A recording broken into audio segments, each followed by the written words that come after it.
posle nekog određenog vremena, posle tih cigara, ponovo dolazimo u jedan problem gde nam ubacuju mlaz bogdanci firmine cisterne da voze.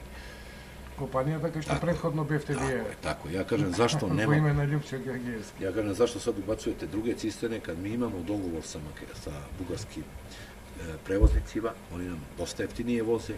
Ne, kaže, ovi moraju da voze jedan deo za vladu. Кој бе били тоа? Dotični gospodin Frčkovski. Mi smo onda preuzeli te kamione, ali to je po nagovoru Georgijevskog. Jer ja mislim da je Georgijevski imao udeo u tim kamionima. Sad, to je moja pretpostavka, mislim da je tako. Uglavnom, šoferi s kojima se ja sastajao par puta na ženičkoj stanici, da im dao neki novac, oni su uvek odazivali na Georgijevskog. Kasnije sam saznao da u tim cisternama je dolazio, gorivo je dolazilo za vladu i oružje koje je išlo u Tetovo. Zašto je to oružje išlo u Tetovo? Kome je išlo? Šta je? Ja samo znam da je tamo bila neka organizacija iz nekih mojih izvora, teroristička organizacija koja je to oružje kupovala.